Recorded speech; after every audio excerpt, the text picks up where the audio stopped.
For the committee. All righty, moving on. Item 3, public hearing. Hold a public hearing, consider and file the semi-annual report evaluating the progress of the city on achieving the capital improvements program and identifying any problems in implementing the plans or administering the capital recovery fees.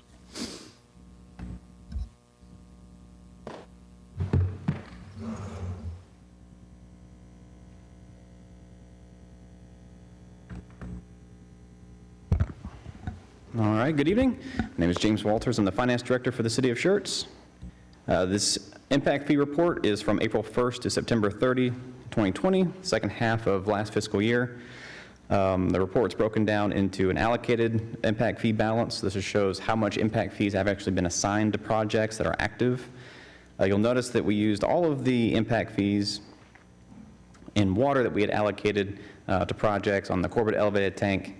So currently there's no outstanding balance of water used for impact fees. And we have some allocated in sewer, but we had no expenses related to them as they're still paying down debt related to the trunk line project. On the unallocated impact fees, we started with about $7 million in each water and sewer. After revenues of $680 and $316 in impact fees, along with some investment income, we did have some operational type expenses in the professional services. Those are the water and sewer master plans and impact fee studies. So those are very long projects. You'll see some in this period and then some in the following period. And then the sewer impact fees also have an investment management fee. Overall, both balances went up to $7.7 million and $7.3 million between the two funds. We also have some anticipated project coming up with some anticipated costs related to those. The Corbett ground storage tank, along with the Northeast Quad distribution mains, about $5 million and $1.3 million. And then we're expecting the second half of the study that we saw up here in the $57,000 to be about $127,000. That's the amount we expect to fall into the current period from October 1 through March 30. On the sewer side, we have the Woman Hollering trunk line and then Cibolo West trunk line. Two projects that are anticipated to kick off. Well, Woman Hollering is anticipated to kick off here pretty soon. Cibolo West will follow after that. Their portion of the impact fee study remaining is $156,000. As far as our unallocated balance, according to what projects we have coming up, the water side looks like it has adequate funding to complete all of its projects. The sewer is currently short about $6.6 million. If it comes down to it and we haven't received those funds in revenue by then, the city will either provide money from the water and sewer funds operational, so the water bills, utility bills, or issue debt for that point. The next page is just a breakdown of what projects we had expenses on for the water for the second half of 2020. And the water capital recovery, the only one we had was the Corbett elevated tank. We spent a total of $4.8 million on that tank so far. Under the sewer side, the expenses related to the sewer projects were on the Woman Hollering trunk line. We did have some expenses, $135,000. However, we have $3 million of bond money that we're spending down first before we touch the capital impact fees. And finally, we have the roadway impact fee report. We have no projects allocated for the roadway impact fees. We have the 4 areas. Those fees can only be spent on new roadway capacity within those areas. You'll notice the funds are starting to grow and gain a balance. Area 1's ending balance is $330,000, Area 2, $145,000, Area 3, $447,000, and Area 4, the smallest growth at $6,000. With that, we don't have any projects allocated for those yet. So really the only expenses we had so far this year in this period that we have before the commission is the impact fee studies, the first half of those expenses, and then the Corbett elevated tank expenses and the sewer investment management fee. All right, thank you. Mr. Walters, this is a public hearing. Does anyone in the audience wish to address have any comments or questions concerning the this report? No one? All righty. We'll close that public hearing and the committee. Anyone on the committee have comments, questions for Mr. Walters?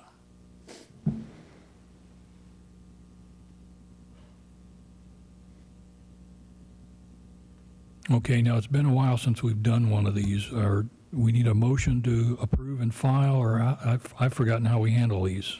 Yes, we need the motion from the commission to approve the report and submit it to the city council. Okay.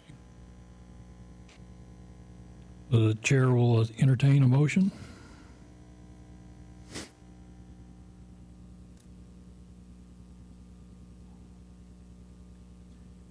I move to accept the report as submitted, to be submitted to the council. We have a motion to accept the report as submitted from Commissioner Haynes. Do I have a second? Second.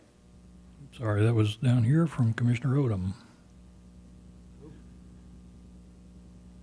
Jimmy. Any further discussion on this issue? I'll call for the vote. Aye. Aye. Aye. Aye. Aye. Aye. Aye. Okay, how many was that? I've lost track. Anyway, all right, so motion's approved, and we accept the report, and you can forward it on to City Council. Thank you, Mr. Walters. All right, that concludes the business of the Capital Improvements Advisory Committee. That meeting is closed. Now I'll open the regular meeting, the November 18th, 2020 meeting of the Planning and Zoning Commission. Item number 1 is call to order. Item number 2 is a hearing of residents. Did we have anyone sign up to speak to the Planning Commission tonight? Nobody signed up. Is there anyone that wishes to address the commission? If you're here about the item 5, number 5, those are public hearings, and you can speak then. No one? Okay, I asked for something new. Item 3 is something new on the agenda that I asked. We have a new member with us tonight, our second alternate, and something we've never done before is introduce those people and have a chance to maybe talk a little bit about them and at least find out who they are. So this evening, I'm going to put her on the spot. I'd like to introduce to the city and our attendees, as well as the commission, our newest member is Miss Judy Goldick. Judy, would you like to tell the guys just a little bit about yourself? Well, I've been in Schertz since 2005, brought here by way of the military. I'm a military spouse. My husband retired after serving almost 26 years in the Army. We own 3 businesses here in Schertz and own a few properties as well. I'm a real estate broker. I own Regal Realty on Main Street. I own Americana Coffee and Espresso Bar, which is new to Main Street. And we have a nonprofit, Main Street Thrift. It's a thrift store there that helps the elderly here in the community. I'm just really excited to kind of step up and do what I can to help our community, and I'm just glad to be a part of this. All right, well, thank you and welcome aboard, and we put you right in the hot seat. So, all right, thank you very much. Item number 4, the consent agenda. We have 2 items on the consent agenda tonight. Item A are the minutes from the October 14th, 2020 regular meeting. And item B is PC 2020-036, consider and act upon a request for approval of a final plat of the Parkland Subdivision Unit 2B, an approximately 7-acre tract of land situated in the John Noy Survey number 259, abstract number 253, and the Carol M. Cahogan Junior Survey number 25, abstract number 142, City of Schertz, Guadalupe County, Texas, generally located approximately 3,000 feet southeast of the intersection between Eckert Road and Parklands Way. Commissioners, do either of these items need to be pulled for discussion? If not, Chair will entertain a motion.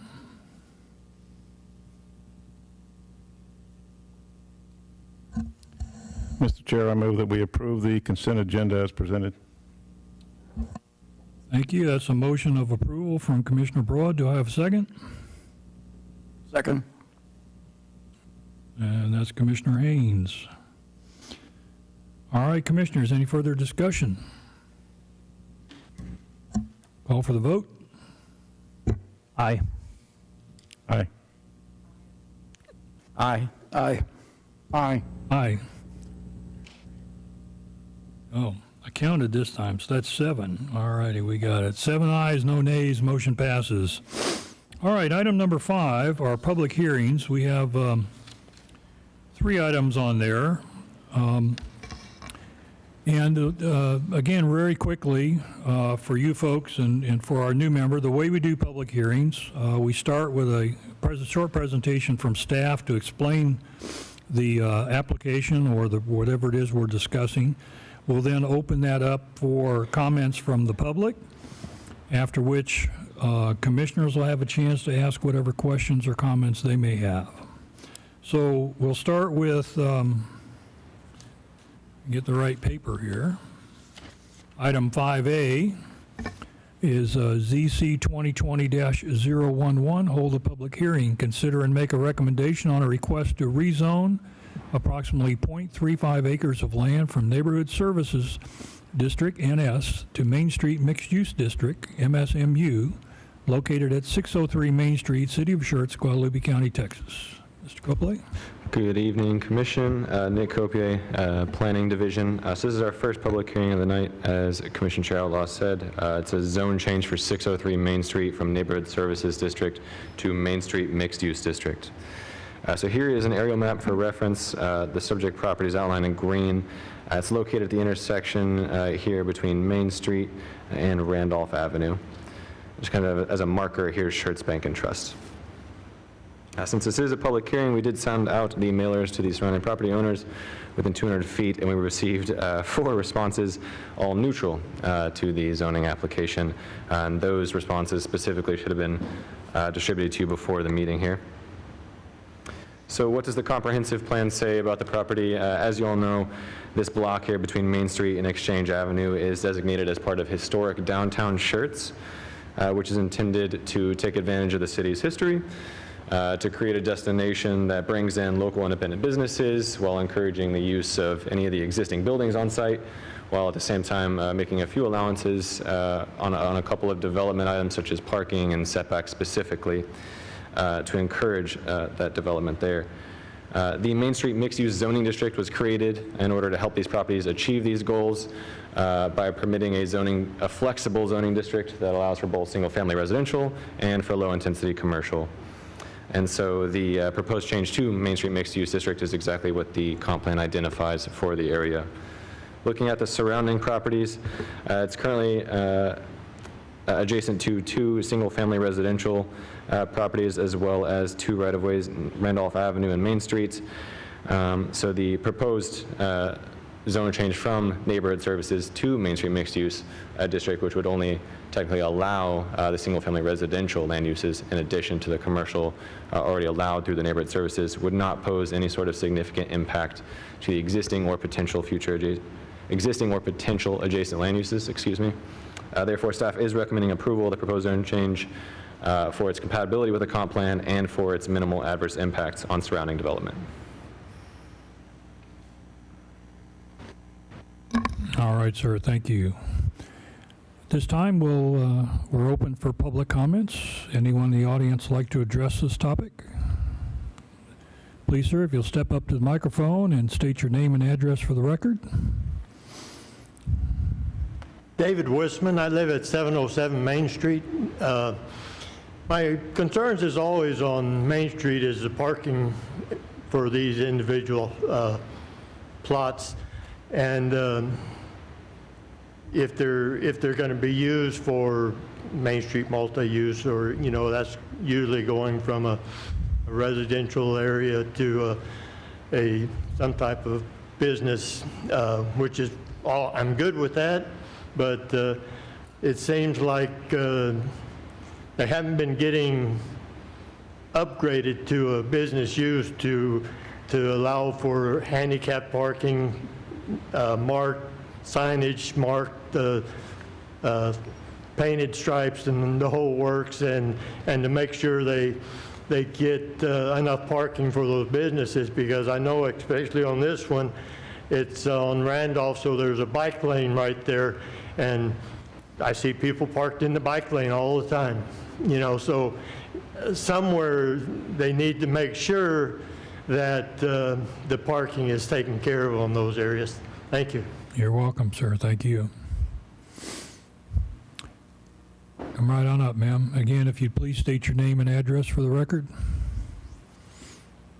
My name is Bertha Weigel, and I live at 302 Randolph on the corner of Exchange. My concern is what kind of business it would be. We already have, I live on that corner. We've had a lot of problems where there's been police called, ambulance called. I have a neighbor across the street that's 93 years old, and it's been a quiet neighborhood. It seems like it has become a little bit louder, and I don't want to see anything that would go up to make it even more of a problem for us, that we've been there. I've been in the house for almost 40 years, so I'm not going anywhere. Thank you. All right, you're welcome. Thank you. Anyone else? No? All right. Real quick, I forgot to ask, was the applicant here and wish to make any comments? No, the applicant for this one and the next public hearing is not here tonight. Okay, thank you. All right, commissioners?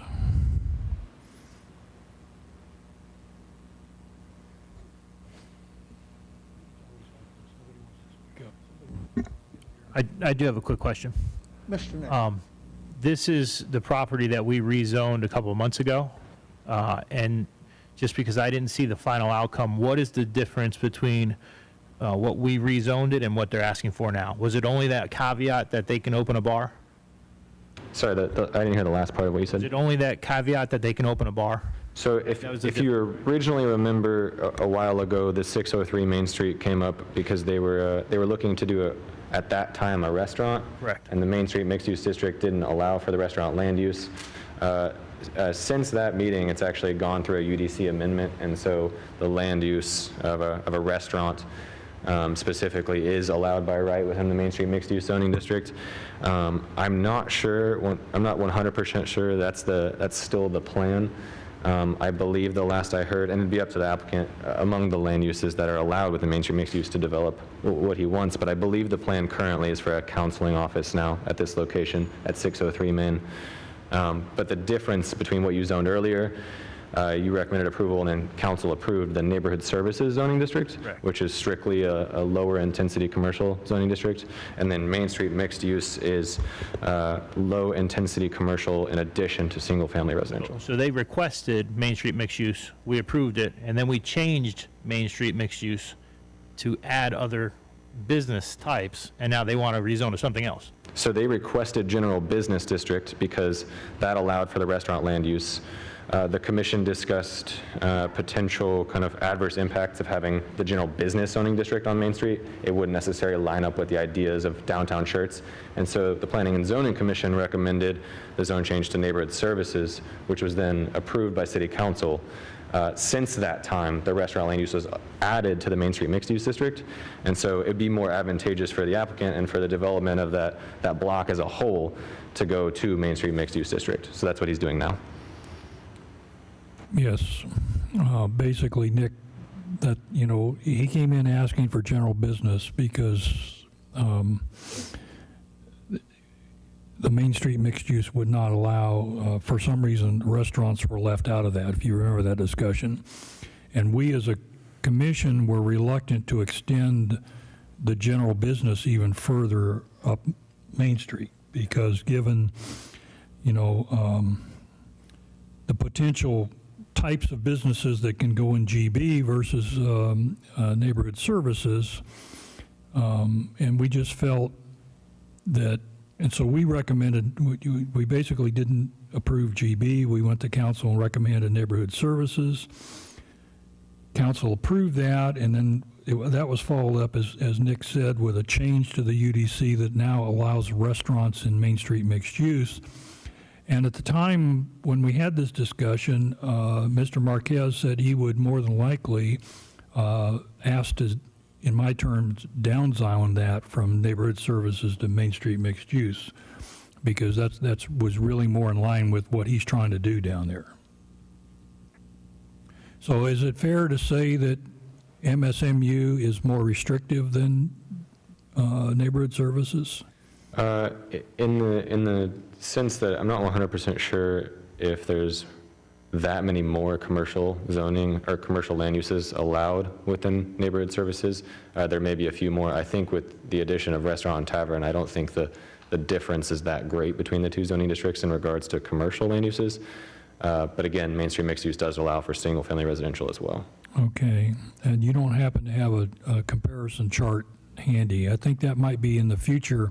Okay. When we're talking about these kind of issues, not just for the commission, but I think that would answer some of the questions from the audience if during your presentation, you've made them up for us before, and they're really helpful when we can see the differences between them. Sure. Okay? Of course. Mr. Nick, Yes, sir. have we looked at any issues yet related to the fact that while we've got this mixed use on the books and we're working with it, that lot lines and easements are going to present a problem for these folks trying to develop? In what sense? In what sense? Yes, sir. Well, if I want to add this lot to the lot next door, Sure. then I have a problem, because I have something going right down the middle of it that won't allow me to build things over that line. Sure. Now, so have we looked at how we're going to address that? So what I would say is how someone would address that is obviously they'd come to the city if they're looking to combine different lots, especially if they were different zoning districts. Say, for instance, this one, say this passed council in a month or so. Main Street mixed use was the zoning district for this corner, and eventually this person acquired this land and they wanted to combine these two because they wanted to develop a building that needed more space. They'd come to staff and they'd look to replat the two lots if they were looking to build over the specific property line. And that's simply how they would address that. Okay.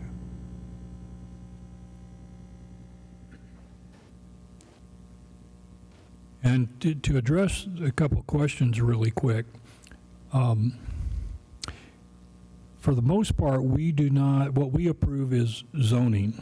And within that zoning, and if you'd like further information, you can get with any of the planners after the meeting and they'll point you in the right direction. Our Unified Development Code contains a list of what's permitted within each of these different types of zoning. So we as a body don't necessarily, with very few exceptions, we don't approve a specific use, whether it, we don't approve a bar or a restaurant. We approve a zoning classification. And once we do that, it's basically available for anything that falls within that list of permissible uses. So does that kind of answer your, in other words, we don't really know if we approve this as MSMU, we don't really know what the property owner is going to build. And we'll only know if it requires some kind of special permit or something. Other than that, it's really up to staff. Okay.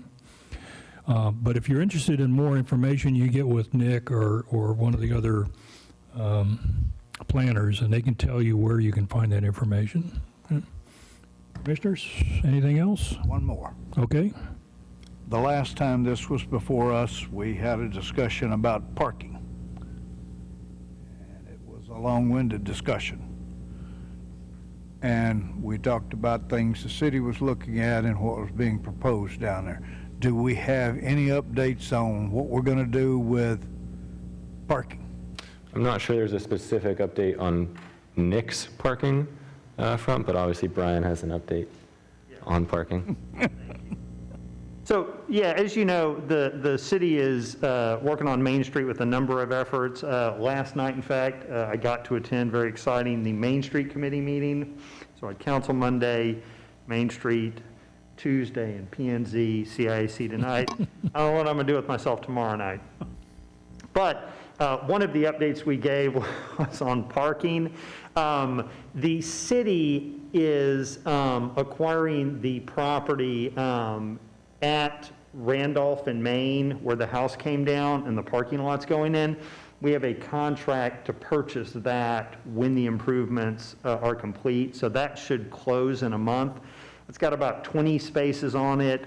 On the railroad lot, which is further down, and maybe I've got my locations wrong.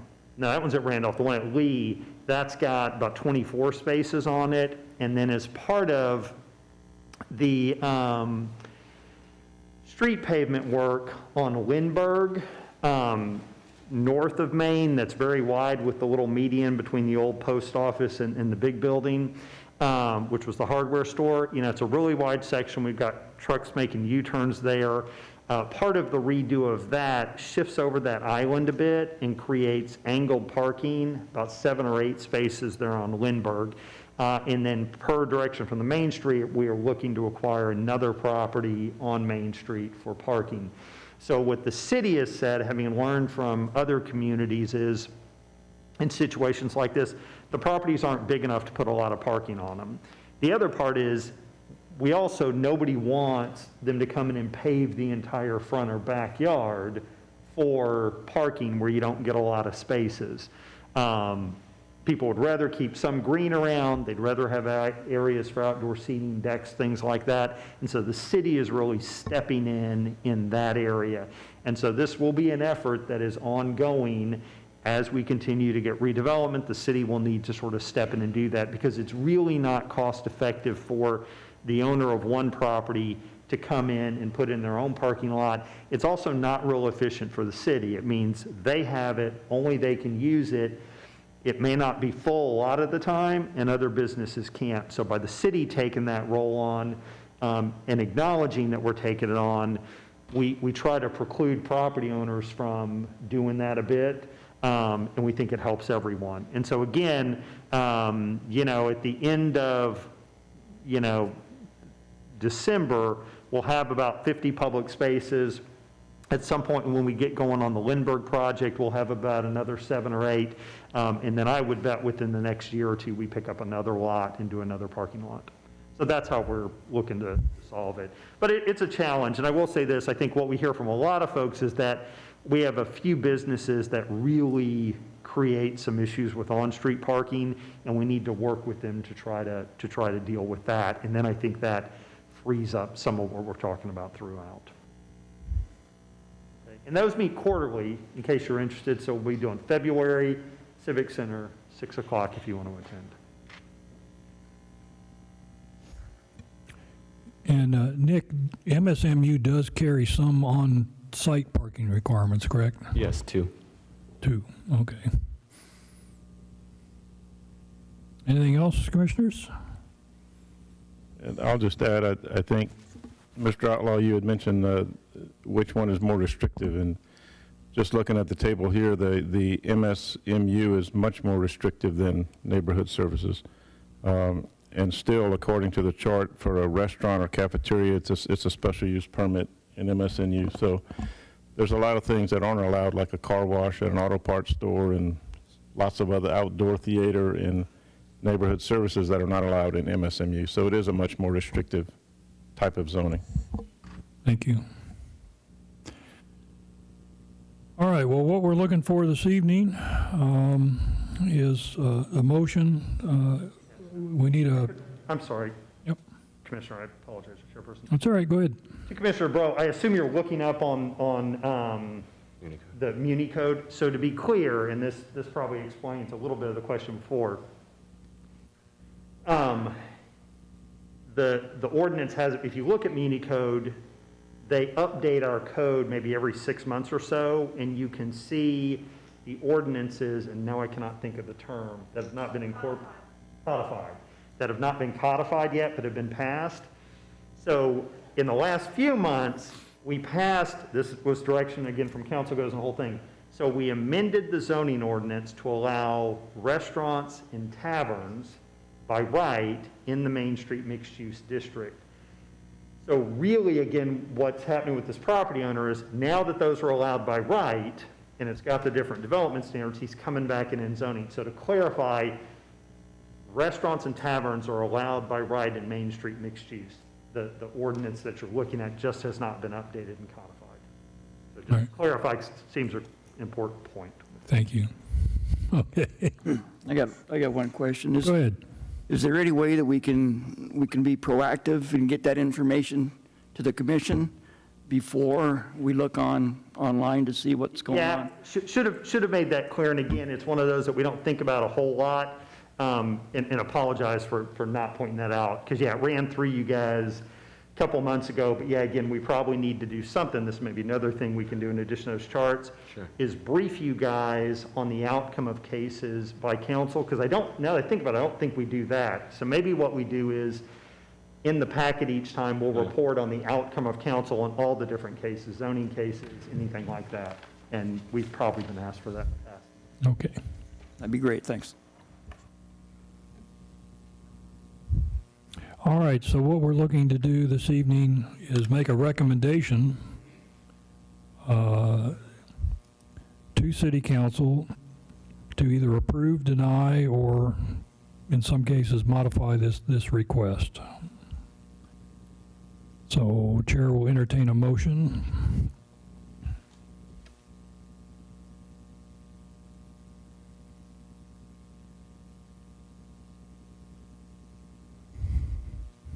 Mr. Chairman, make a motion that we approve CZ 2020-011 and make a recommendation of approval to City Council. Thank you, sir. I have a motion to recommend approval from Commissioner Odom. Do I have a second? Second. Down there. All righty. I have a second from Commissioner Brode. Any further discussion or questions? Call for the vote.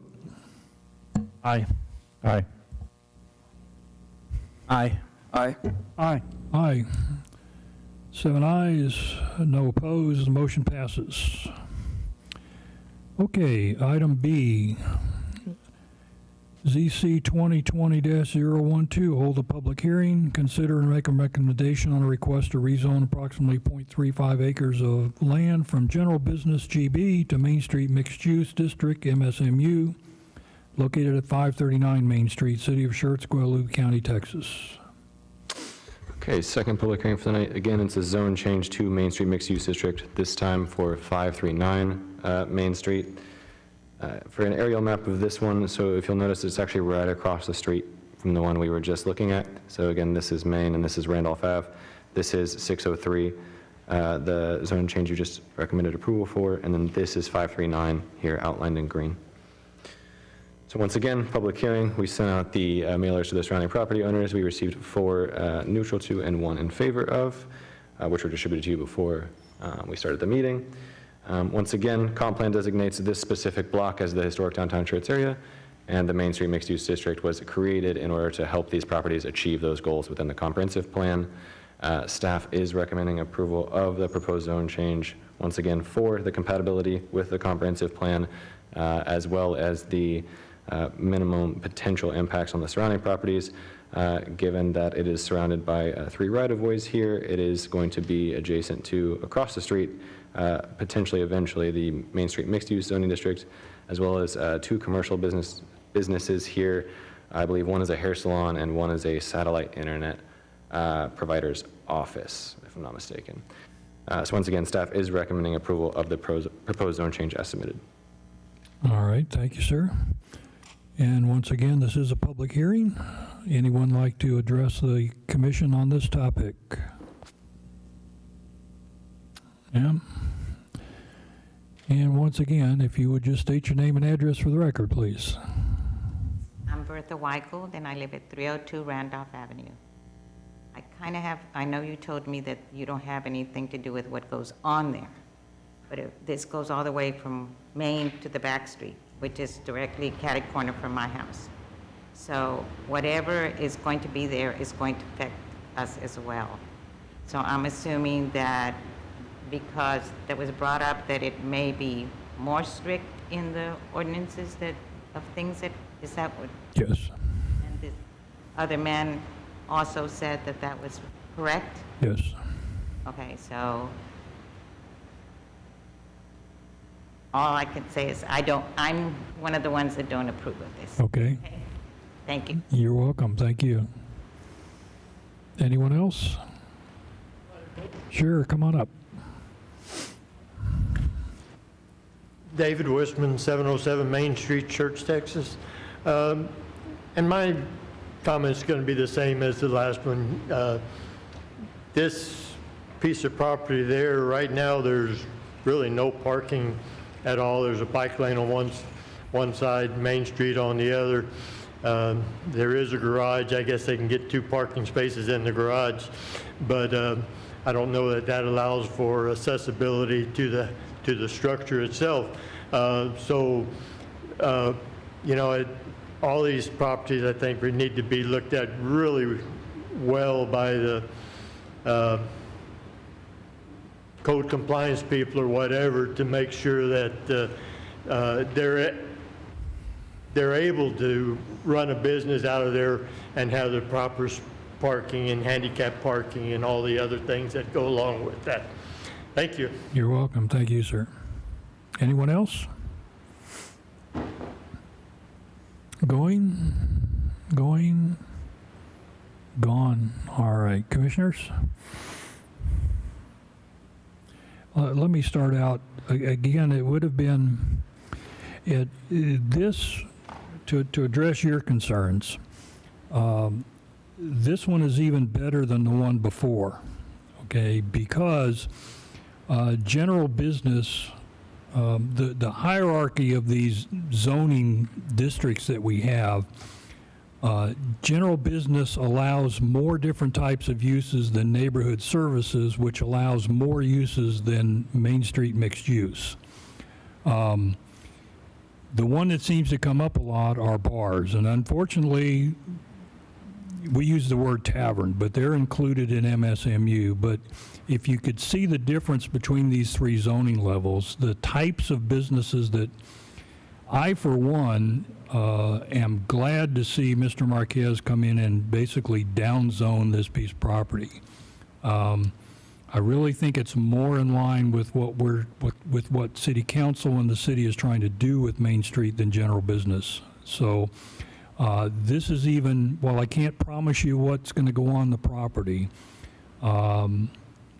this is even a more positive change than the one before.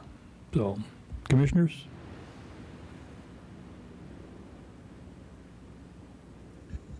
I do have another question, and I'm glad to hear and see that, you know, we're taking some of that back, and that, I think that's a great thing. In the UDC, for zone changes, for final changes, applicants are required to submit an application. And part of that application, there's no question on that for proposed uses or proposed development of what that individual's thinking of placing it. That would help us make our decision a little bit better in that case. Yeah, sure. For specific zoning applications to Main Street mixed use, you're right, they submit an application and proof of their ownership. There is a space for a proposed use on the specific development application. The thing with that is, like I'm sure for the application for 603, the one we just looked at, he wrote like potential counseling office.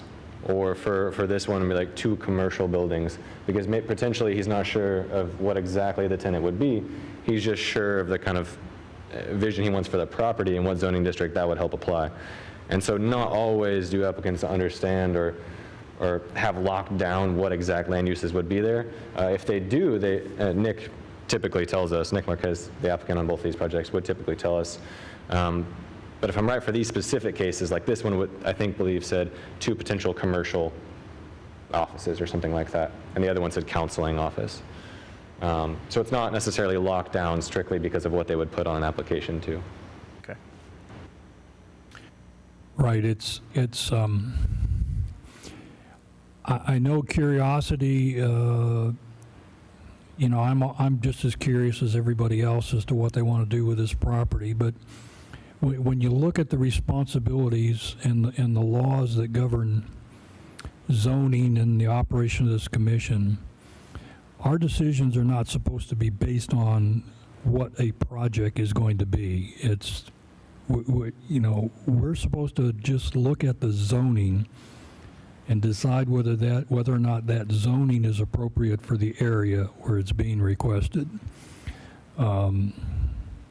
That's just the way it works. And we had one several months ago where, the public was pretty upset about what the applicant was going to do with the property, but that really wasn't or shouldn't have been germane to our discussion as to whether or not to change the zoning.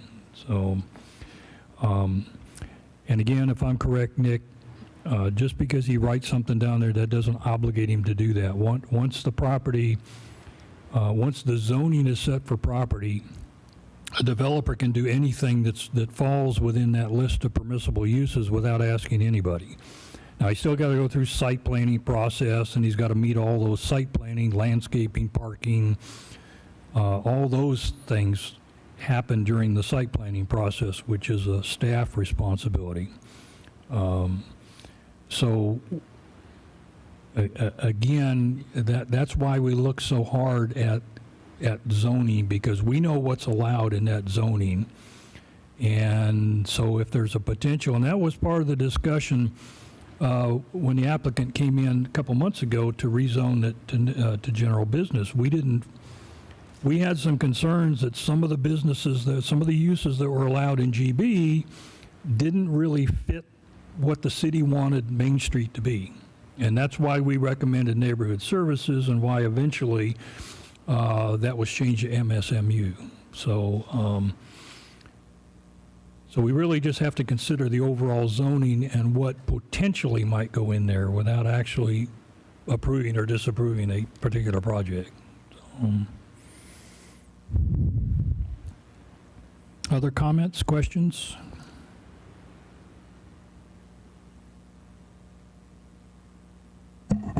I'll just say that it's exciting to see the changes happening on Main Street, and I trust our city staff that they're going to do whatever they can to bring responsible, beneficial development to the properties on Main Street.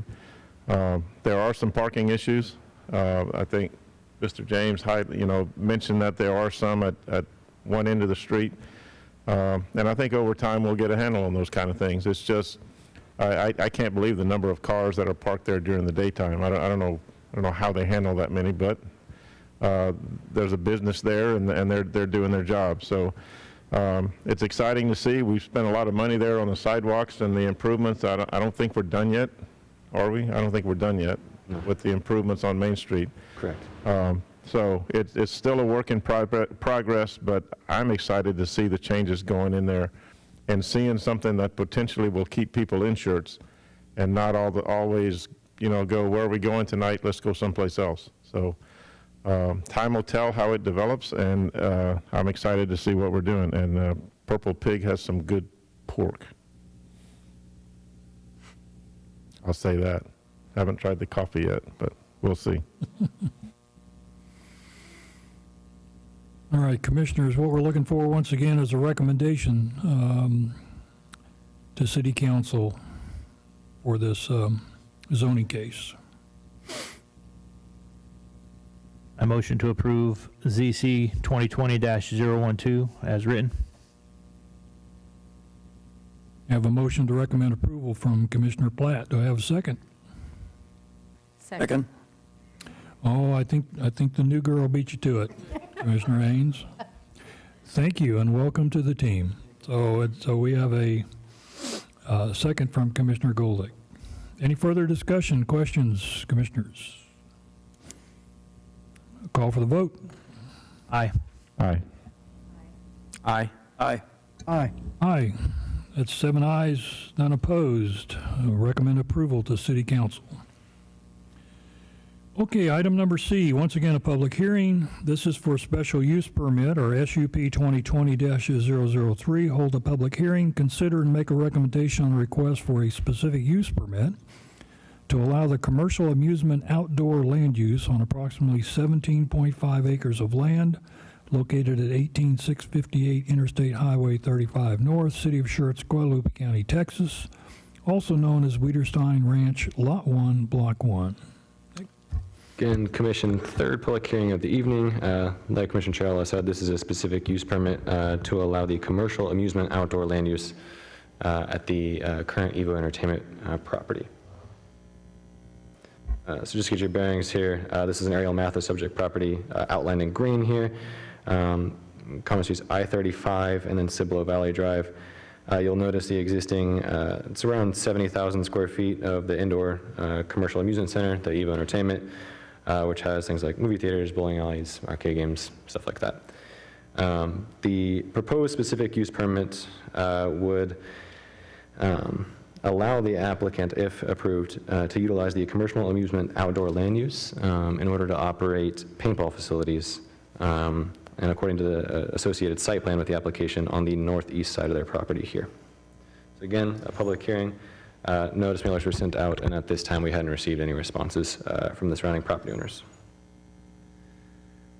So in terms of surrounding properties for this specific use permit and the Evo subject property, it's currently surrounded by around a 73-acre tract down here to the south and southwest, zoned general business district and manufacturing light. That's largely undeveloped with potentially some small ag and or related residential related uses. And then a 20-acre tract to the northeast of the subject property zoned general business district that's developed with an outdoor flea market, buses, as well as a handful of residential homes here further down Denot to the southeast portion of the subject property. So the site plan, which we will show later, that's associated with the specific use permit request, shows that the paintball courses will be located on the northeast side, so right here, of the subject property, situated along that property boundary, which would place them adjacent to the property with the outdoor flea market and the handful of homes. The property owner is taking all of the necessary precautions one would take when developing paintball facilities, including installation of 20-foot high like professional grade paintball nets that would act as, number one, a physical barrier from the paintball facility to even the subject property and all the surrounding properties, so any area outside of the facilities, as well as kind of a screening from the adjacent properties. However, there's obviously a potential noise impact to the surrounding properties. When you're developing something with an outdoor use, inherently there's going to be a specific amount of noise. But I think staff would argue that the properties are along I-35, and there's a kind of a natural expectation of certain noises for commercial land uses that are developed along an Interstate Highway 35, one of the principal arterials and major roadways within the state.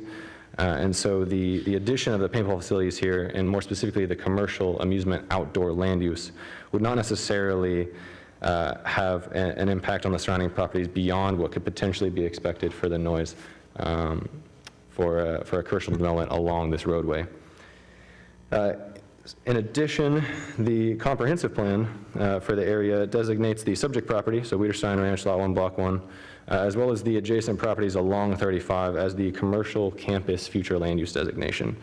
And so not only does the commercial amusement outdoor land use fall, or is compatible with the future land use designation of commercial campus, which among other things is largely intended for a variety of commercial uses.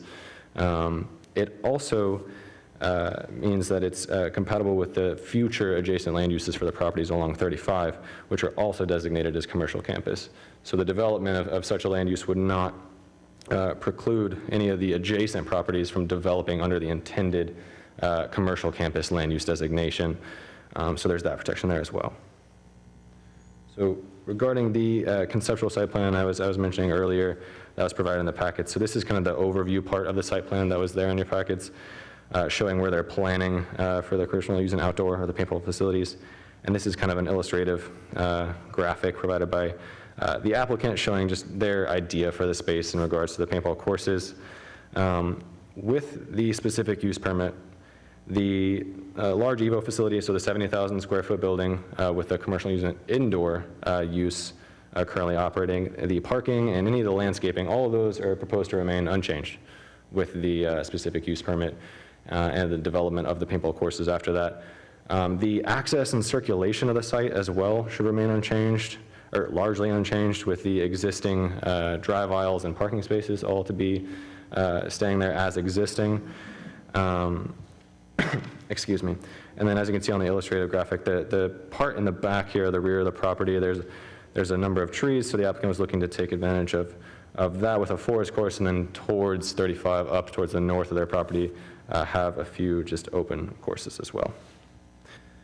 So if the specific use permit were to be approved, it would allow the applicant to develop the paintball courses under the commercial amusement outdoor land use along the northeast portion of their property here, which is around 10 acres on the eastern subject property boundary line. And staff is recommending approval of the SUP given a number of things. Number one, like I talked about, the compatibility with the comprehensive land use plan and the North Shore sector plan, the property's designation as that commercial campus, which is intended for the flexible variety of commercial uses. Number two, the efforts on the applicant with the precautionary measures, the 20-foot high netting, making it a potential minimal impact on the surrounding properties that exist today, as well as in the future, given the future land use designation of the commercial campus for the adjacent properties along 35. So it should not necessarily have an impact on the development of those commercial uses in the future when that gets redeveloped per the comprehensive plan. And number three, the addition of the paintball courses would simply provide an amenity that's not super present in the city of Schertz. The limited commercial properties that are providing commercial amusement outdoor, as it's said in our Unified Development Code, in this case specifically paintball facilities, would just add to the variety of commercial land uses that we see our residents talk about a lot, that as mentioned in the comprehensive land use plan specifically for this future land use designation, and we believe it'd be something super beneficial to the city. So staff is recommending approval. The applicant is here for this SUP item if you have any specific questions after that. Staff is recommending approval with the following conditions that are typical under our Unified Development Code, that a building permit is approved within 1 year of the adoption of the SUP ordinance, and that the use begins operation within 2 years of the issuance of any necessary building permits. All right, thank you. Does the applicant wish to make some? All right, come on up, sir. If you would, state your name and address for the record.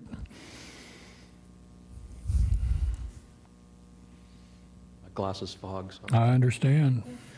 Chris Klein, 500 West 2nd Street, Austin, Texas. Thank you, commissioners. It's so glad to be here tonight. I'm glad we're getting back to business, right? Super excited about this paintball park. It happened fairly quickly. We're trying to come up with ideas to generate revenue, right, in this day and time. We applied for the fair permit, which we got, and so we've come to rezoning, as the fair permit only temporarily allows us to operate. And I'll admit, I did walk the site today, and there has been a couple trees that were casualties, so I need to come and visit the city tomorrow for a tree clearing permit, but I'll take care of that in the morning. We are going and blowing. We've got the city coming out tomorrow, both fire and building, to make sure that we don't have any other permitting issues that we need to address. We are putting up a netting system that I want them to be very detailed on, but it is a netting system that is designed by the paintball industry, so we're meeting paintball industry standard netting. Actually, we've gone above and beyond that. They typically use telephone poles to set these, and we're actually using 40 gauge pipe stem, really, and so it's super rigid, and then it's got cables top, bottom, and middle that tighten the whole thing up, and then your netting applies to that. So the fire marshal's main concern was anything flammable other than the woods, other than nature, and the netting is plastic, and so I gave him the 0 insurance rating on it, so he was happy with that, and that's why he inevitably approved my fair permit. So if you would consider us today, we would appreciate that. I know sometimes we put the cart ahead of the horse, but we're off to the races here trying to make a better life for all of us. So if you would approve us today, I would appreciate it. Thank you. You're welcome. Thank you, sir. This is a public hearing, so I'll open the meeting to public comment. If anyone in the audience would like to address this issue, please step forward. And they all rush the microphone like they always do. No one? No one. All right, we'll close public comment. And Mr. Klein, I'm 2 fire marshals ago, so I think I was the fire marshal when you guys first started the Evo project. But if Tommy says it's good, all right, commissioners. I have one question for the gentleman. Is 20 feet high enough? Yes, sir. The standard is 12 feet. We actually. Okay, and there's other activities outside of the standard? Is with the flea market and stuff, with the crossfire? I'm glad you mentioned that, because paintball can exceed the 20 feet from across the range. yeah, so we're fairly level on top, so that's why we went with the 20 feet. And the paintball, basically, even if you shoot it straight in the air, it loses velocity right away. So we figure that we are hoping that the 20 feet is high enough. But I'm glad you mentioned Bussey's again, because I met with Steve today, and he's the owner of Bussey's, and then walked the whole property with him, and he's super ecstatic.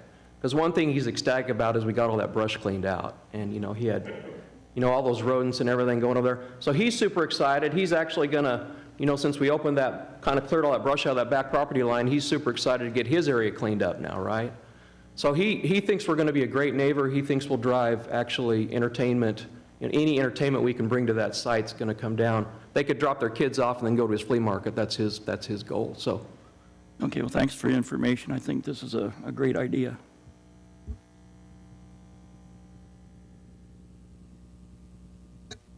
So this is one of those rare cases where we actually get to see the proposed project and recommend approval or disapproval to City Council. So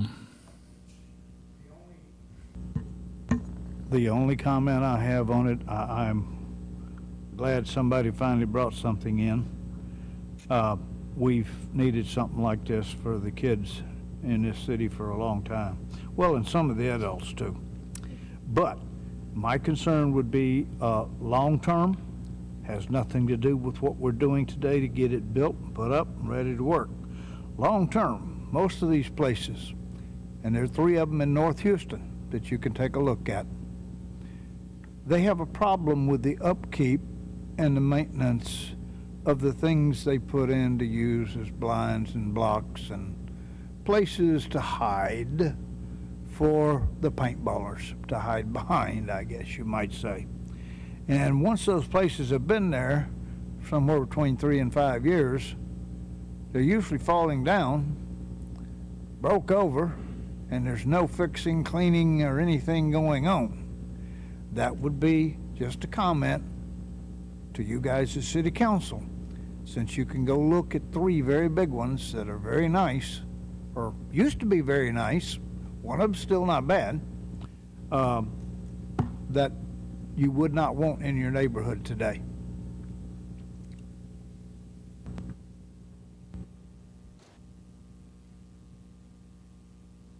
I can actually address that and hopefully make you happier on that issue.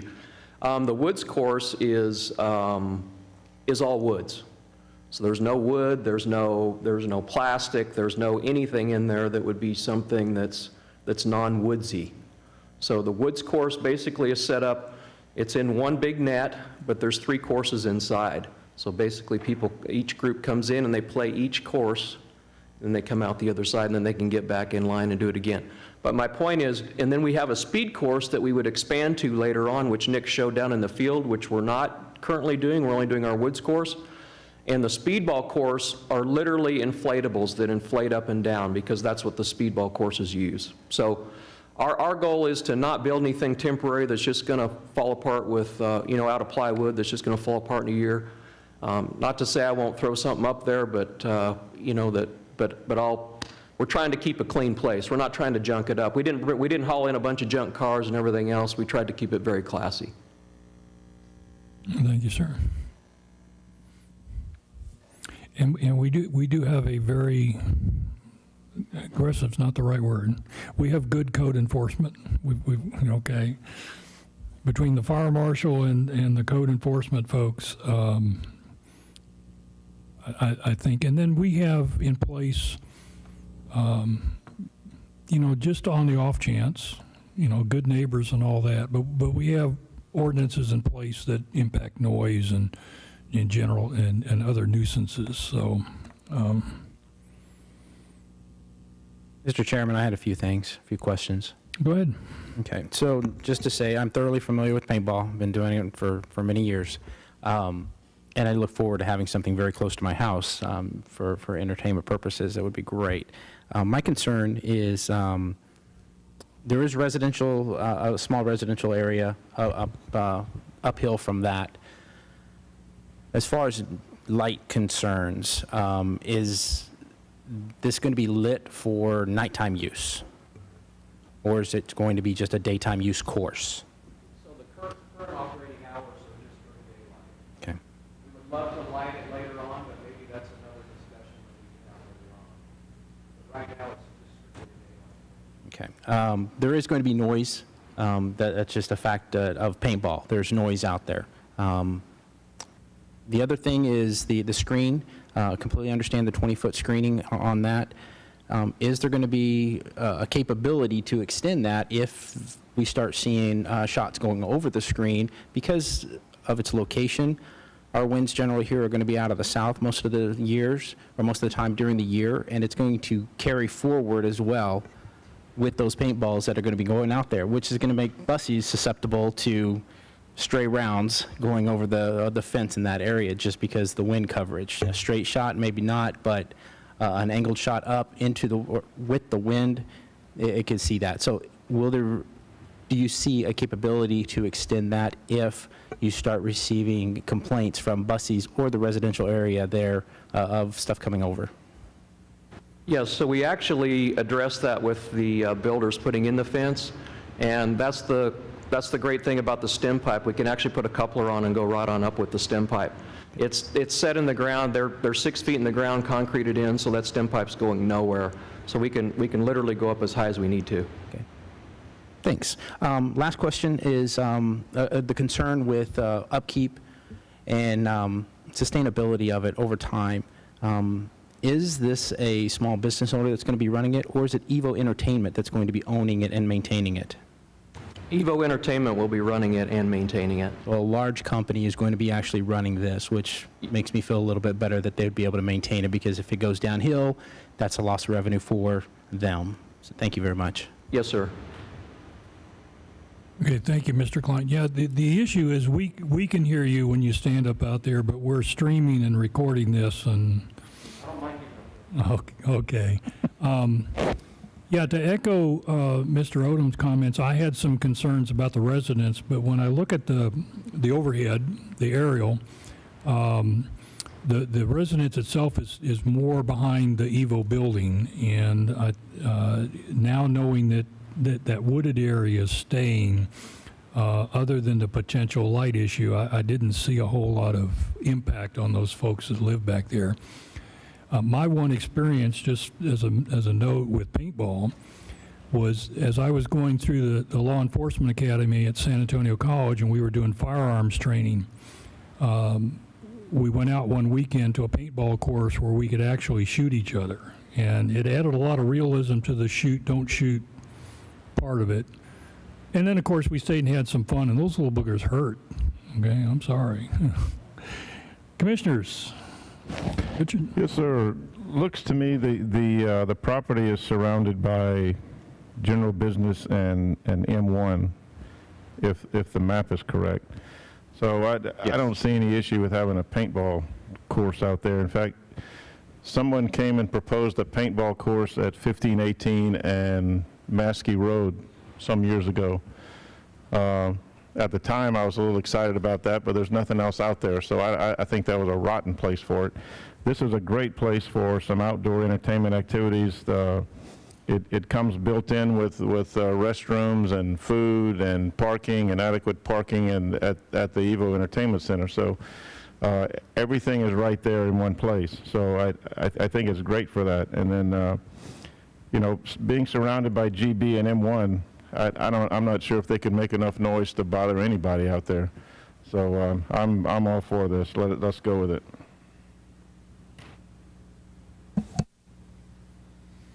Commissioners, any more comments or questions? All right, so we're looking for a recommendation to City Council for action on this supplemental use, this specific use permit.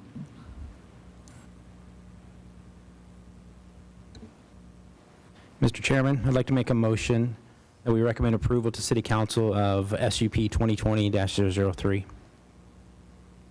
I have a motion to recommend approval from Commissioner Odom. Do I have a second? With the conditions established? Yes, sir, with conditions that were stated by staff. With the conditions as recommended by staff. And so I heard a second somewhere. Second over here. All right, thank you, Richard. And a second from Commissioner Broad. Any further discussion, questions? Call for the vote. Aye. Aye. Aye. Aye. Aye. Aye. 7 ayes, none opposed. We'll recommend approval to City Council. Thank you. Moving on to item 6, a workshop and discussion. Item A, workshop discussion of possible action regarding the Planning and Zoning Commission bylaws. If you'll bear with me, Commissioners, I asked for this to be on the agenda, kind of wishy-washy. I was wobbling back and forth as to whether to talk about this or not talk about this. In our search for a new alternate, I stumbled across what has been called an unwritten rule that basically says spouses of city council members shall not sit on planning and zoning nor economic development. I didn't really understand why until the interview committee met, and one of the council representatives really had a good explanation for me. We were looking at Mr. Hayward as a potential member of planning and zoning, and knowing him and knowing his wife, there was no doubt in my mind that there would never really be any collusion there, or however you want to frame it. Okay, I saw them as two individuals with, they think for themselves. They're going to do what they think is right, regardless of what the other one thinks. But what was pointed out to me is it's not so much the actual presence of conflict of interest, it's the public's perception of conflict of interest, and it's the potentially uncomfortable position that we could place a city council member in by their spouse or other close relative recommending one thing, and then now they have the final say about it. And so that kind of brought it home to me. I have a lot better understanding of why it's probably not a good idea. It may not be against the law, because I don't think there was anything that said that. But one of my favorite sayings is, just because you can doesn't mean you should. And other people say, different variations of that. So what I've been thinking about is we have some options. I'm not a big fan of unwritten rules. I went into this thing, I'm actually the one that asked because I knew he had an interest. So when we weren't getting any responses from potential applicants, I called Mr. Hayward and asked him to put in his application. I didn't know that about this unwritten rule. Kind of stumbled into it. So I thought maybe we could talk about it tonight and see what the rest of you think, because we have some options. We can leave it the way it is. Just knowing, not writing it down, but we as the commission are now aware of it, and city council, certainly the council members are aware of it. We can leave it that way. Or we can amend our own bylaws where, and I'm not sure exactly where it would be appropriate, but in there where it talks about members and their qualifications, we could add a statement about spouses of city council members. And then that begs the questions, how far do you want to carry that? Do we want to limit it to just spouses, to immediate family members? We can really get down in the weeds about how we want to do that. But as I said, since I've asked for this to be put on the agenda, I've really kind of gone back and forth as to whether we really even need to deal with this or not. But since I asked for it, now it's here, and I just thought I'd see what the rest of you think about it.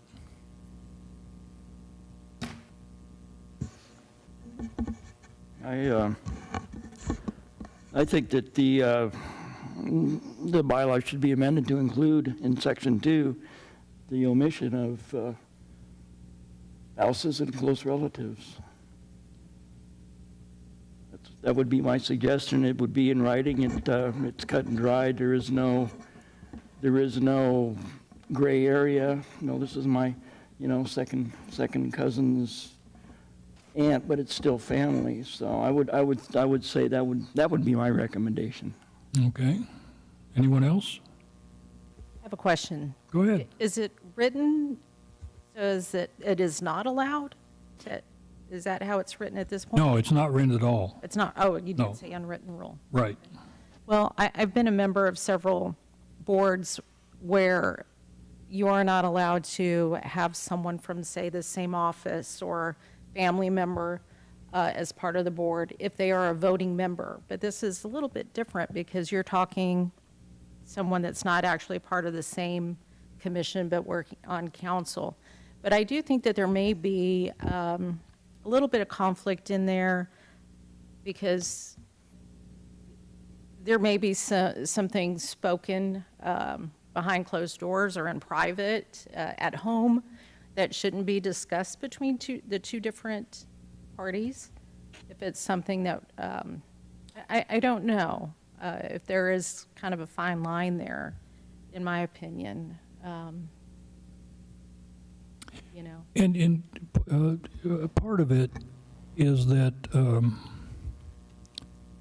it's not a simple case of an issue comes up and I have a conflict of interest, so I sit out, I recuse myself, and you folks talk about it. So much, well, you saw it tonight. Here are 3 items that are going to go to City Council that we made a recommendation on. And so if we had a relative sitting on this commission that felt there was a potential, that takes them out of the 3 issues that we discussed tonight.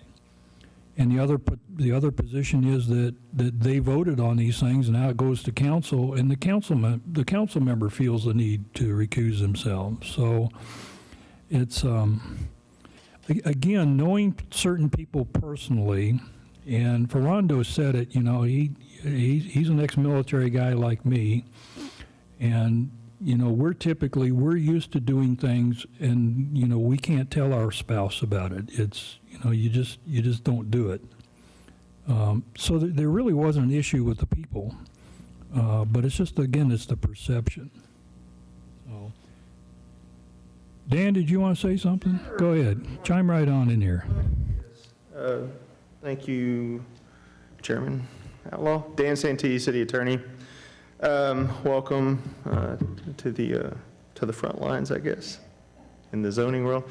A couple things. So right now in your bylaws, if a commissioner has an actual conflict, they can abstain. Otherwise, you've mandated in your bylaws that you participate. A spouse of a council member would not, just by the nature of being a spouse, have a conflict of interest as defined by law under Chapter 171. Right. It's also not a violation of the state nepotism laws, because y'all aren't paid for this. You do this for the love of your community. You know, so it would purely be because of a perception, I guess, or a concern about a perception that the public may have. In fact, there's nothing in the law that prohibits spouses from serving on a commission together, serving on a city council together. Anything that would prohibit those things are self-imposed by communities. And I guess my only insight on this would be, it's not really your decision to make, to be quite honest with you. It's the city council's decision. If they want to make an unwritten rule a written rule, then they need to put it in writing. You know, you can certainly make a recommendation that they accept this change to your planning and zoning commission bylaws, but the reality is the council makes the appointments to this commission and any other board or commission of the city. And if they choose to appoint a spouse, they will do so. If they choose not to, they have all the authority in the world not to make that appointment. So honestly, I mean, you can put it in your bylaws if you so choose. I don't see it as being necessary because you don't have any appointment authority to your own board. All right. Thank you, Dan. If I can respond to that. Sure, go ahead. Previous to moving to Texas, I had government contracting business, and I've run into this situation before where the contracting officer may be a spouse of or related to one of my team members who's bidding on a job. And we've had to deal with protests to that because of that exact situation. And just by council stating that the city council has control over it, if we ever had a vote here, we've had previously in the last couple of months where it was a split vote and we've denied it and it's going to city council and they've approved it.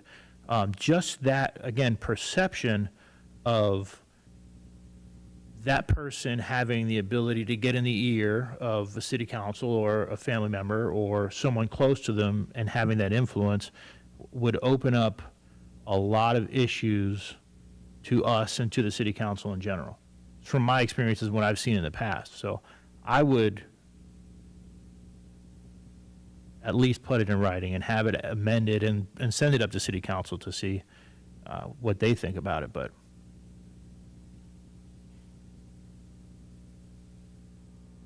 Mr. James, you care to give us your opinion? You don't have to. You can say no.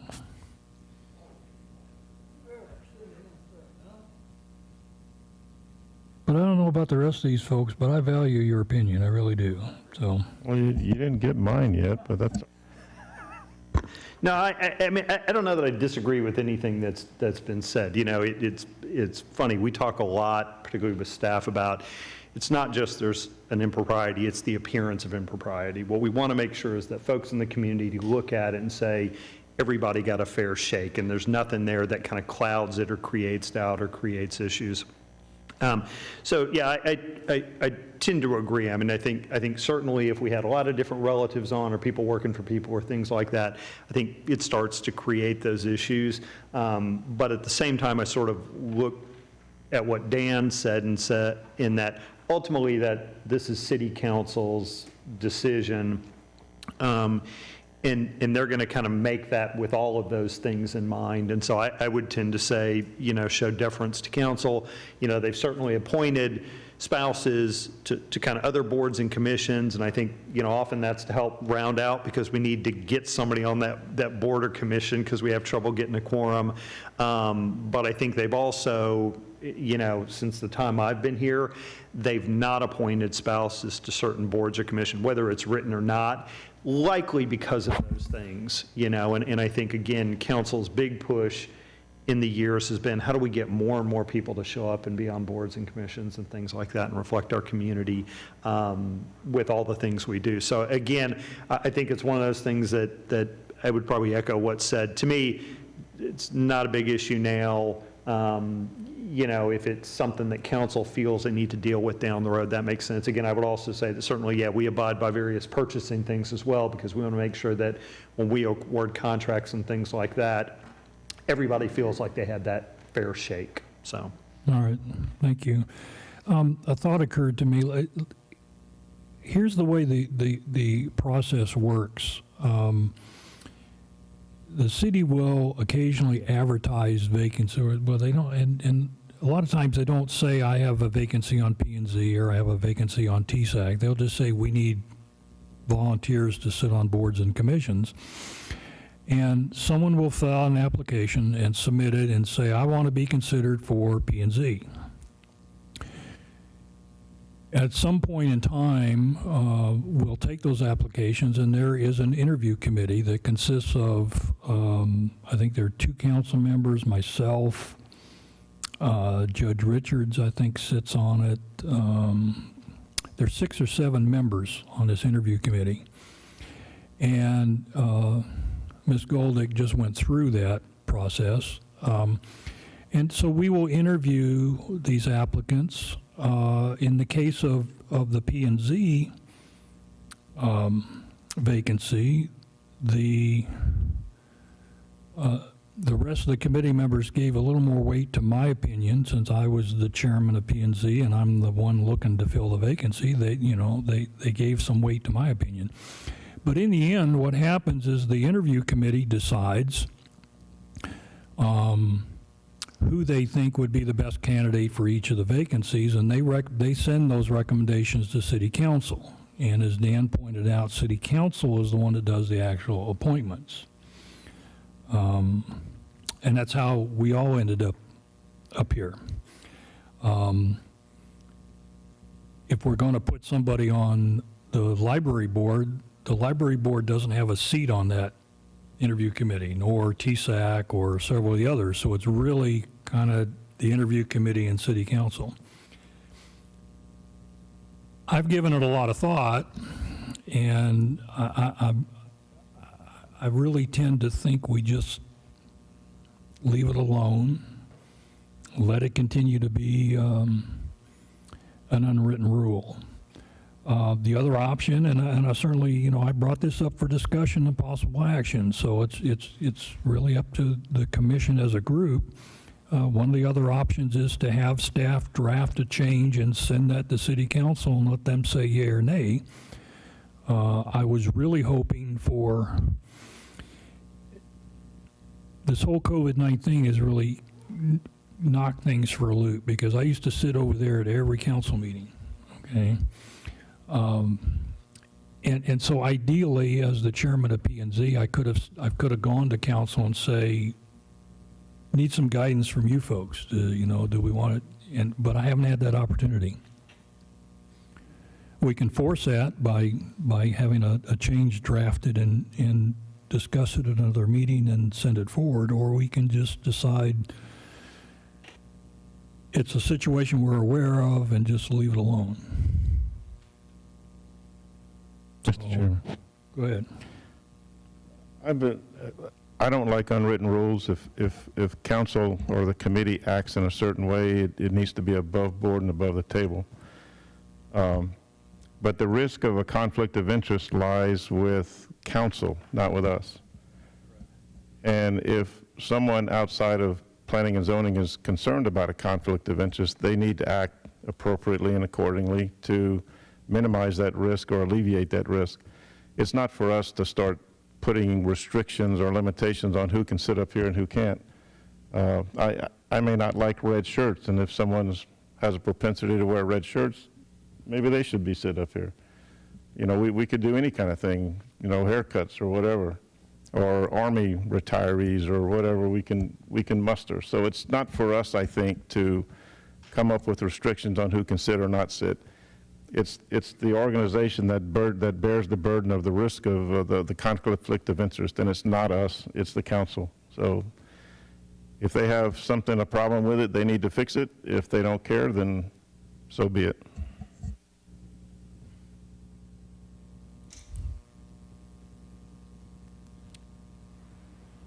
Okay, so sort of need a consensus. Do we just want to,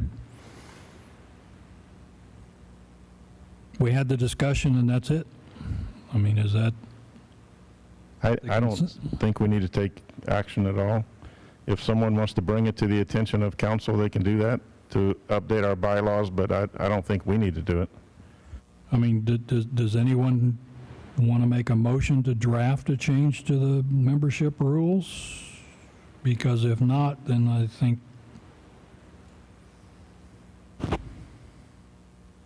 This is probably going to come up again at some point. I look back to my days prior to retirement, and we had a scheduler that would do millions of dollars worth of transactions for the energy grid for the California ISO in one shift. She was related to another scheduler from another entity, and it got out to where the two were related, and it hit the media, and all hell broke loose. So I'm kind of concerned that if something does happen, and we already know about it, and we didn't do anything about it, then it's going to be a little dicey. So, well, Commissioner Broad makes a good point. The conflict of interest is not here. If any conflict of interest existed, it would be at City Council. Now, I will tell you at this point in time, because I wasn't aware of the unwritten rule, but the rest of the members of the interview committee, they knew about it. City Council was aware of it, and I really, after giving it a lot of thought, it only became an issue because I asked somebody, unknowingly, to apply. And who told me about the unwritten rule? Well, he didn't tell me, but in his application, he wrote he was aware of the unwritten rule. And so when I saw that, that's when I became aware of it. Again, this is, I'm really beginning to understand this as a city council issue, and if they don't, if they see the need to do something about it. But honestly, here's what I do. I don't think you're ever going to see the interview committee recommend a council spouse to sit on either P&Z or economic development. I don't think you'll ever see them make that recommendation to city council. And the council members are aware of it, so they're going to tell their spouses don't apply. Part of me is sorry that I even brought this up, but it gnawed at me for a long time, and by the time I finally started to get over it, I'd already asked for this discussion. So it's just one of those things. And again, as Commissioner Broad pointed out, right now the only requirement to sit on P&Z is that you live in the city, and maybe that's where we want to leave it. Because we can start writing all kinds of restrictions. We can say we don't want any realtors sitting up here, which brings up a point. Have you guys ever seen? If you haven't, go out to the city of San Antonio and look and see who sits on their planning and zoning commission, okay? It's realtors and developers and all those. It's like, I think it's putting the fox guarding the hen house, but, I guess it's a different environment down there. But again, so we can put all kinds of restrictions out there, but do we really want to? So I'm at the point now where I just need you guys to tell me, where do we go from here? Mr. Chairman. Yeah. Mr. Chairman, this side. I'm sorry. Yeah, see, but I hear you up here, so. I see your point. Perception is everything, and maybe the city does need to look at it because, again, perception is everything, especially nowadays. They need to be, the citizens of Schertz need to perceive the council as above board on everything and completely transparent. Now, the law says there's no issue there at all. The council is aware of it. If they weren't aware of it, then I would say we take action and recommend something, but they are aware of it. And maybe they want it to stay status quo because they don't want to tie their hands necessarily. So I'm good with either way, honestly. If we wanted to recommend that we write it in there that spouses cannot apply for P&Z, that would make sense. I wouldn't go as far as saying immediate family because that encompasses way too many more. That's brothers, sisters, sons, daughters, moms, dads. You don't really want to do that. Again, either way, but they are aware of it already. That's all I've got. So just looking at this again briefly from another perspective, outside the business side and looking from city council side, nothing here gets done without a quorum. And even with, say, a conflict of interest, I just don't know how much that would play into the decisions. The city council makes decisions based on a quorum, and so do we. So, Well, you're correct. But see, here's the way we discussed it at the interview committee. It's almost what you said in your business experience. Developer comes in here with some big to-do, and we recommend disapproval. And it goes to council. Council recommends disapproval. Well, then they find out that Councilmember X's spouse was on the board that recommended disapproval, and they recommend disapproval, and so now we've got this whole brouhaha going over, undue influence and collusion and all that kind, when there really wasn't any, but the perception is there. So I don't think any of us disagree that it's probably not a good idea to have those people. And the reason they limit it to P&Z and economic development is those are the two bodies that actually send recommendations to city council that have real impact to developers and contractors and spending money and things like that. Dan, you had something else? Yes, I do, if you don't mind. No, because go ahead. We're throwing around terms like collusion and things. We're presupposing things. Yes. My spouse is an attorney in my firm that I work for. You're crazy if you think there's any influence whatsoever that I have over her and her decision making. But the reality is that your references are to what is addressed in Chapter 176 of the Local Government Code, and that's disclosures of business interests. So if I'm a contractor and I am bidding on something at the city, or if I have something with the city council, something's going to come before them, I have to file forms that disclose any conflicts or any business relationships I have with members of that city council. By the same token, members of that city council are going to have to abstain on that item before they award that bid or before they do anything on that. Chapter 171, conflicts of interest, only deals with ownership interest, the percentage of income that you receive. You don't receive any income. If any of you had an item come before this same body where you're in the notification area, okay, the legislature has said that if you're within 200 foot of that zoning case, there's an impact on your property that is different from property that's 201 foot away from that. Does that mean you have to abstain? That's up to you. I can't tell you you have a conflict.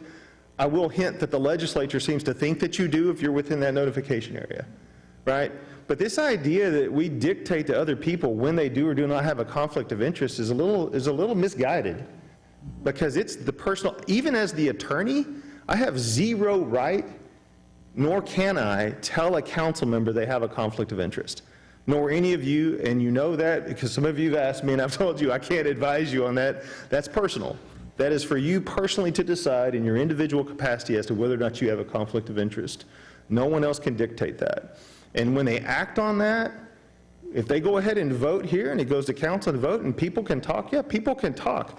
It doesn't mean the action taken is illegal. It doesn't mean it can be overturned. It doesn't mean anything except Facebook and Schertz is going to have a heyday maybe, which means absolutely zero. It means absolutely nothing, because I have to deal in facts, I have to deal in law, I have to deal in statutes. And the rest of it, I couldn't care less because it doesn't change any of those other things.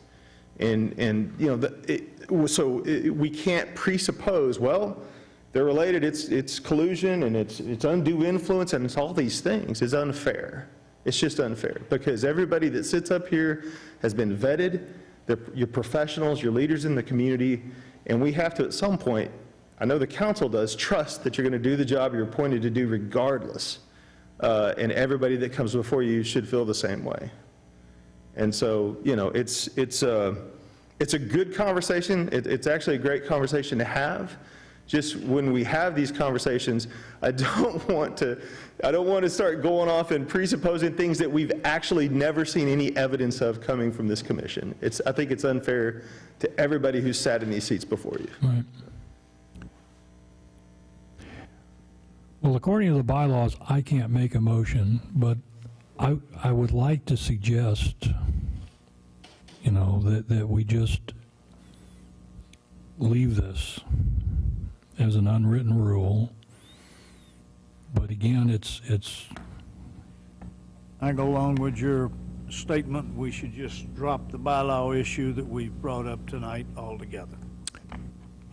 So can I, is that a consensus of the group? I mean, unless one of you really has an overriding desire to make a motion to. You'll get consensus by our silence. Okay. And again, thank you for bearing with me there. Okay. Moving right along, item 7, request by commissioners to place items on a future planning and zoning agenda. I have nothing. Anybody else? Anything? I will say, Ms. Goldick, these folks, if you don't have their phone numbers, I'll give them to you. If you'd like to, I'm sure if you want a little P&Z 101, they'd be more than happy to accommodate you. Kind of threw you in the fire tonight, brought you up here.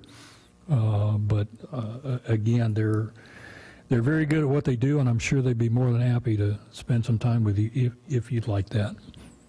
Announcements by commissioners. Anyone have anything? I have a couple. Go ahead. Well, 3 actually. Mr. Santee, you earned your fee today. Thank you for your input. I've been taking advantage of the, not advantage, I pay for membership, but I've been going to the Aquatic Center several times a week since June or July, and it's quite a facility. I hadn't gone before, and I want to particularly say that the staff of the Y that mans that facility, the lifeguards and everybody else are doing a superb job. The water is always crystal clear, the water is nice and warm, and they run a good ship and a good show out there, and it's nice. I appreciate it. I've also, since only time I can swim is around noontime, I've taken advantage of the senior meals a couple of times to test out the program and see what's going on down there. If I was in need, which I'm not, but if I was in need at some point in the future, that's a great benefit to have for the citizens of Schertz. The meals they're okay. You know, I think it's kind of what I expected, but they're tasty, they're good, they're filling, and like I said, for those in need, it's a great benefit to have, and I'm glad we have it in Schertz.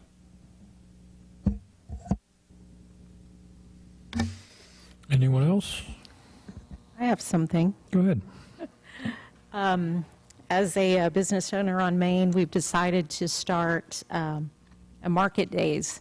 So December 5th is going to be our first one, which is first Saturday from 9 to 2.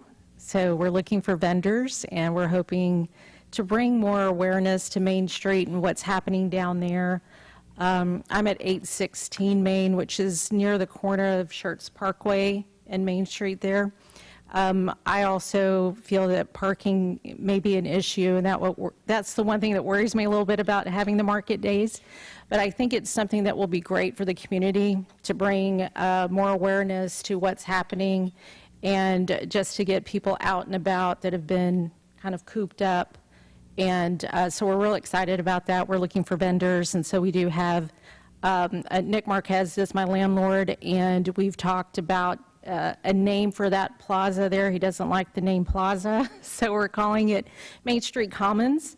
And so we're on Facebook, Main Street Commons Market, and so if you know of any vendors that might like to participate, we're hoping to continue this into the new year, maybe make it, if not monthly, quarterly, but we'd really like for it to become more of a farmer's market with produce, fresh eggs, things like that.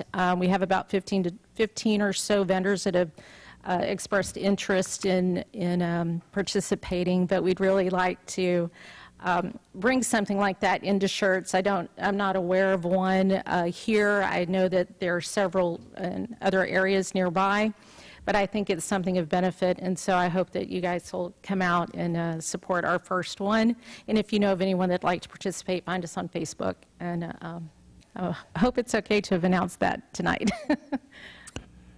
I might suggest that you get with Mr. James. Maybe we can get that as something on the, well, of course, council's not meeting now until December, right? I have been in contact with Okay. Mr. James already, yeah. Because, you know, when they start the meeting, they start out with the calendar and what's coming up and all that. Okay, very good, thank you. Anybody else?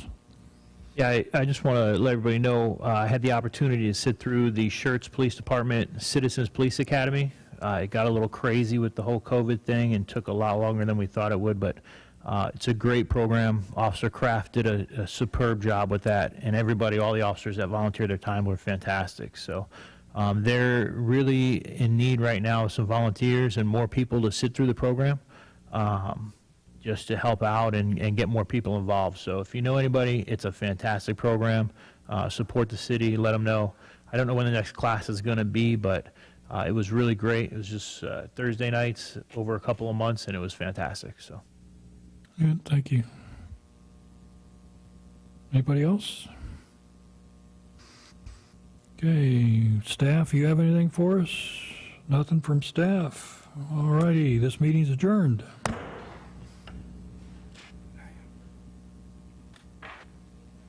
December 8th,